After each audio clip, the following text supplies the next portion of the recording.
जगन्नाथपुरी में श्री हनुमान जी महाराज के पांव में जंजीर लगी, जंजीर वाले हनुमान। वो श्री हनुमान जी कनपत्ता श्री हनुमान जी कहलाते हैं, लेकिन उनका एक नाम है बेड़ी वाले हनुमान। वो बड़े ही अद्भुत हनुमान जी। हमने रात को दर्शन किए, हमने पुजारी जी से पूछा एक बात बताओ, ये भगवान के पांव में बेड़ी क्यों लगी? उन्होंने बताया श्री जगन्नाथ प्रभु जी जब पुरी में विराजमान हो गए, श्री कृष्ण ठाकुर जी कभी कभी मंदिर से बाहर निकलते थे। बाहर निकलते थे तो बगल में समुद्र है, और समुद्र लगते भगवान के ससुर लक्ष्मी के पिता का नाम समुद्र। तो समुद्र देवता क्या करते थे, भगवान के दर्शन करने के लिए बार बार मंदिर में आ जाते थे। मंदिर में जब समुद्र देवता आवे तो मंदिर टूट जाए। हम बोल नहीं सकते ये हमारे ससुर जी हैं, तो मैंने ठिकाने लगाए रहे। तो भगवान ने हनुमान जी को पहरे पर लगा दिया। हनुमान जी मुगदर लेकर खड़े हो गए, सावधान, और समुद्र को डांट टपट करके बोले आज के बाद मंदिर के अंदर मत जाना। अब अगर मंदिर की तरफ बढ़े तो तुम्हें याद है हमारे प्रभु राम जी ने बाण मारा था, तुम्हारा बीपी हाई हो गया था। समुद्र सावधान हो गया। हनुमान जी महाराज को सेवा प्रिय है, इस कथा के द्वारा हम बताना चाह रहे हैं। हनुमान जी को सेवा प्रिय है, हनुमान जी को कथा प्रिय है, और हनुमान जी को राम नाम प्रिय है। लेकिन एक दिन फिर से समुद्र मंदिर में घुस गया। तो भगवान ने कहा कि हनुमान जी कहाँ हैं? पता लगा हनुमान जी तो अयोध्या में हैं। आप अयोध्या क्यों गए?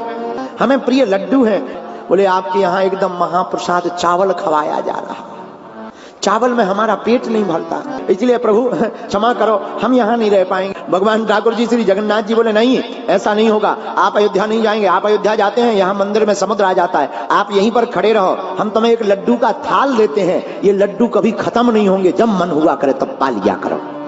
इनका कोई ठिकाना नहीं, ये तो चलते फिरते राम है, पता नहीं कहां चले जाएं, कौन भक्त के पीछे चले जाएं, ये साधु संतों के रखवारे हैं। तो स्वयं श्री जगन्नाथ प्रभु जी ने जंजीर लेकर के हनुमान जी के पांव में बांध करके वहीं बांध दिया। अब आज के बाद तुम यहां से नहीं खिसकना, समुद्र को ठिकाने लगाए रखना।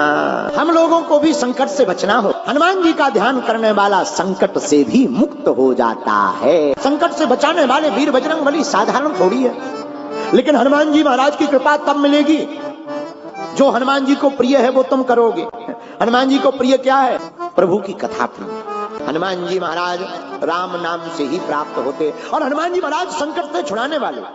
अरे रुको, ध्यान की बात कर रहे, ज्ञान की बात नहीं कर रहे। ज्ञानियों को भगवान मिलना बड़ा मुश्किल होता है, पर ध्यानियों को भगवान मिलना बड़ा सरल है। और जो हनुमान कथा में आकर हनुमान जी का ध्यान करता है, वो हनुमान के साथ साथ राम जी को भी पा जाता है।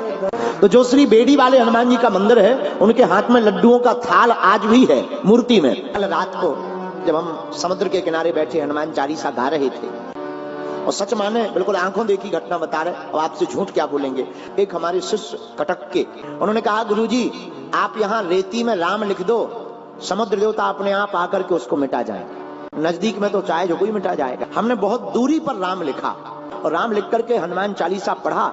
जैसे ही हनुमान चालीसा पूरा हुआ और आरती की, तत्क्षण समुद्र देवता इतनी किल्लोर करते हुए हिलोर में आए कि वो राम नाम को जल अभिषेक करवा करके चले गए। दीपक केवल भीतर रख दिया जाए तो भीतर तो उजाला होगा, बाहर नहीं होगा, और केवल बाहर रख दिया जाए तो बाहर उजाला होगा, भीतर नहीं। लेकिन दोनों तरफ अगर उजाला चाहिए तो दरवाजे पर दीपक रख दीजिए, देहरी पर दीपक जलाकर रख दिया जाए तो उजाला दोनों तरफ होगा, कुछ बाहर भी कुछ अंदर भी। तुम्हें भी अपनी बाहर की जिंदगी में और भीतर की जिंदगी में उजाला चाहिए तो अपनी जीभ पर राम नाम रूपी दीपक रख लीजिए, बाहर भी उजाला होगा, भीतर भी उजाला होगा।